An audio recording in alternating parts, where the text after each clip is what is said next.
శ్రీ గురుభ్యో నమ. శ్రీ మహాగణాధిపతయే నమ. వృశ్చిక రాశి. ఈ రాశి వారికి ఈ నెలలో ఏ పని చేద్దామన్నా శ్రద్ధ ఉండదు, ఓపిక ఉండదు, అలసత్వం ఎక్కువ.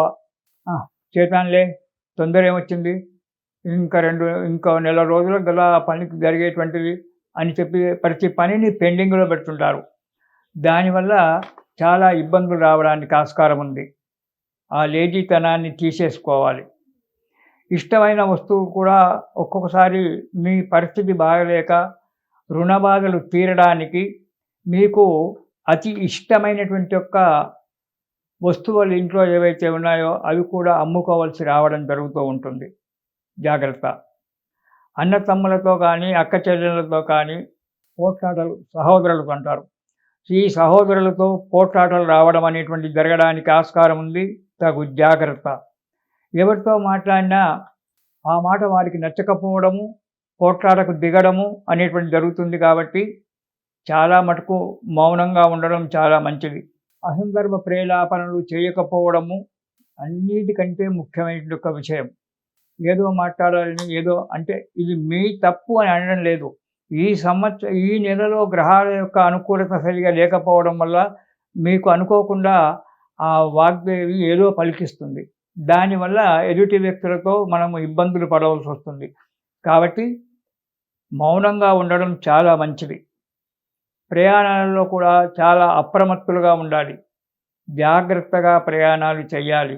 ఎక్కడ కూడా తొందరపాటు లేకుండా ప్రయాణాలు చేయడము. ఈ ప్రయాణాలు చేయడం వల్ల కొంత ధన నష్టము, ఆరోగ్య నష్టము రెండూ కూడా జరగడానికి ఆశ ఉన్నాయి. కానీ మీరు చిన్న చిన్న విషయాలలో ఉద్రేకపడి లేనిపోని మాటలు తెచ్చుకుంటారు. ఆ ఉద్రేకపడడం కాదు, ఆ మంచిది కాదు. కొన్ని కార్యక్రమాల్లో కొన్ని ఆటంకాలు ఏర్పడవచ్చు. అది సహజమైనటువంటిది.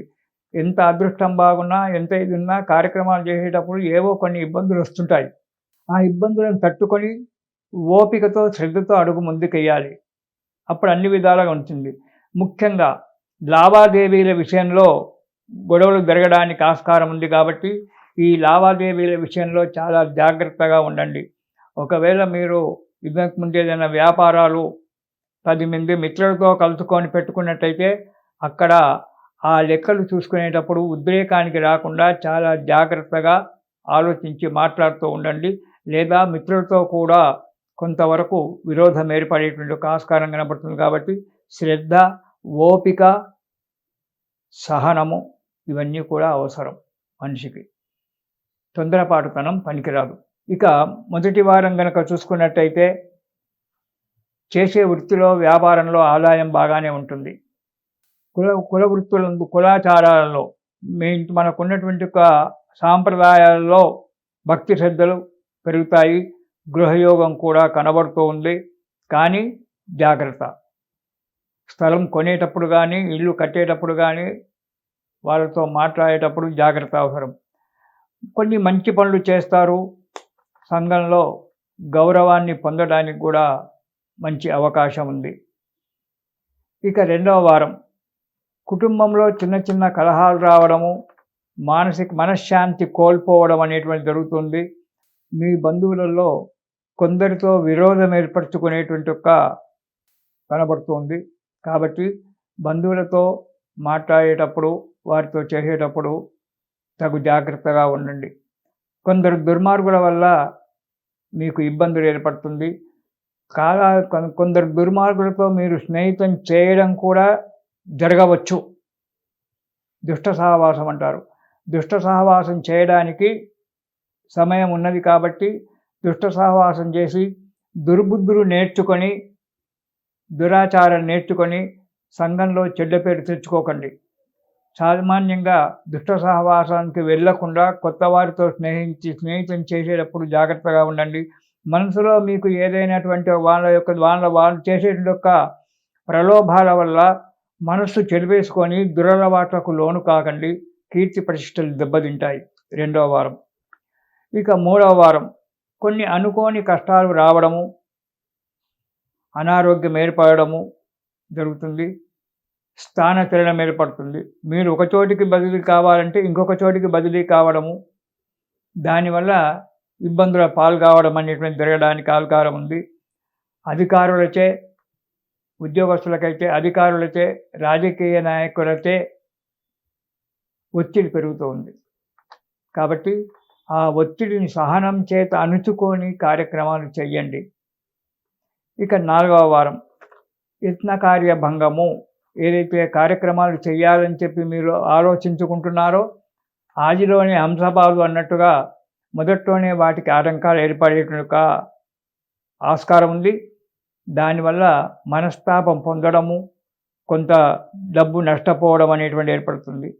అస్థిర బుద్ధి, ఎప్పుడూ స్థిరమైనటువంటి ఒక ఆలోచనలు లేకపోవడం, నిరంతరం ఆలోచనల్లో మునిగిపోవడము జరుగుతుంది.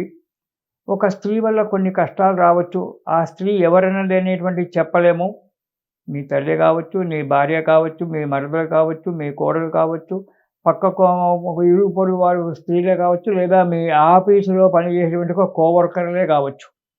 ఎవరైనా ఒక స్త్రీ వల్ల చిన్న కష్టాలు రావడము, దానివల్ల కొంత ధన నష్టం కావడము అనేటువంటి జరగడానికి ఆస్కారం ఉంది. కాబట్టి ఎవరితో మాట్లాడినా చాలా జాగ్రత్తగా ఉండండి. అడిగిన దానికి సమాధానం చెప్పి అక్కడి నుంచి తప్పుకోవడము ఈ వృశ్చిక రాశి వారికి చాలా మంచిది. పనులు కూడా నిశితంగా ఆలోచించి చేయడం చాలా మంచిది. ఇలాంటి కష్టాలు రావడానికి ఆస్కారం ఉంది వృశ్చిక రాశి వారికి. కాబట్టి లక్ష్మీ నృసింహ స్తోత్రము, స్వామివారి లక్ష్మీ నృసింహ స్వామివారి ఎన్నో స్తోత్రాలు ఉన్నాయి. ఆ స్తోత్రాలలో ఒకటి ఏదైనా సరే లక్ష్మీ నృసింహ స్తోత్రము ప్రతిరోజు గనక పారాయణం చేసినట్టయితే ఆ నృసింహస్వామి యొక్క దయ వల్ల మీ కష్టాలన్నీ తొలగిపోయి సుఖంగా సంతోషంగా ఉంటారు. తిరిగి మనము 2026 జనవరి నెలలో కలుసుకుందాము. ఇది శుభం.